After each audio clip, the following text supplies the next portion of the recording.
Welcome to the 25 Days of Christmas with ArmensCraftRoom using the Violet Studios Home for Christmas. We're going to make a ton of cards with it this year, and I've got the ribbon and card toppers, also got a Spellbinder Scattered Christmas embossing folder from October 22, the Violet Studio chipboard frames. These are going to come in handy for shakers and scenes, a Violet Studio die that punches out Merry Christmas and some holly, Paper Studio Slimline snow globe die, the stickers from Home for Christmas. I think they're meant to be an envelope seal, but we'll use them differently.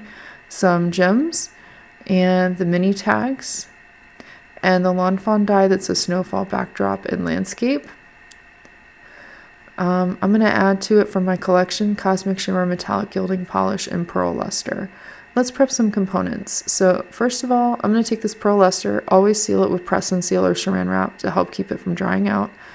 Take a little bit, just a teeny tiny little bit out. I like to use the applicator that comes with it. You can use another one. And we're going to rub that across the top of the embossing folder. It's a little too heavy-handed on the top left as it's a little splotchy, but the rest of the folder is the look I was going for. So if you're very light and don't press very hard, you don't have too much product on, you'll get a nice sheen over top of the 3D part, and the deboss flat part will stay whatever color your cardstock is. I like to let these dry overnight. I think you could probably use it after a couple hours, but I just prefer overnight. The foil and gold shimmer cardstocks you're seeing all came from Michael's, their Recollections brand.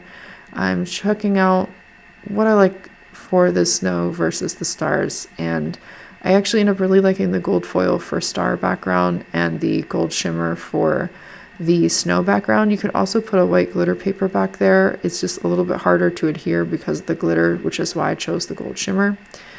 Checking out my Slimline snow globe. It's a little too tall for the 6x6 card. I wanted to have a border and some white space in between, so I'm going to take them to my paper trimmer and cut the bottom off. It shouldn't be a problem. I'm not going to be able to put anything crazy tall on the inside of it since cutting the bottom off, but it still works beautifully with the scene we're going to build. And I'm just taking measurements here to see how much paper I'll need to trim in order to fit where all the holes are in the card so that we can make that snow effect. You don't have to measure this at all if you don't want to. You can just glue the paper right over the holes and then trim off the excess all the way around your die. I just wanted to trim less. So we're going to go ahead and measure the holes for the lawn fawn backdrop as well and see what type of cardstock we need there. I'm going to get all these die cut backdrops done all at once. I like to batch things out like this when I'm making a lot of cards. I think it goes a little more smoothly.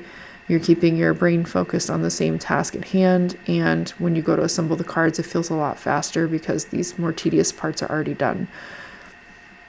So I did get a couple dozen cards out of this over the course of a couple days. There'll be quite a few videos. I did film them all.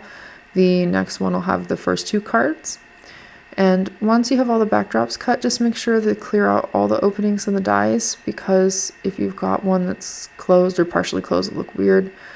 This is my first one, and I am trying to get around every single little dot here with the glue. It's a fine tip nozzle, and it's a Tombow mono adhesive, the green one that's inside that bottle. I absolutely love that liquid glue.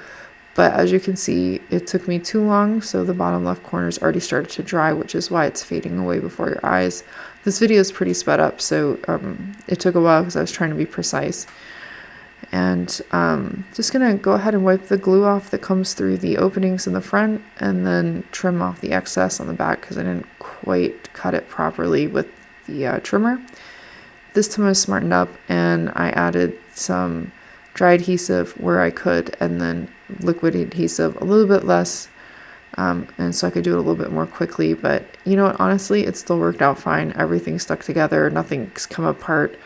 These cards have been photographed, flipped open and closed for pictures, and people checking them out, you know, in my family, so they've held up really well, and they still look really great, and nothing's come undone, so you don't have to put the glue between every single dot.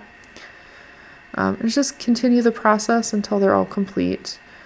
The snow globes are slightly different because they're a weird oblong shape. You're going to trim very carefully around the top, I guess sides, to get the corners off, and then just maneuvering my scissors behind the little handle that's on the top because it looks kind of like a cloche. So thank you so much for joining, and I hope you check out cards 1 and 2 tutorial coming up soon.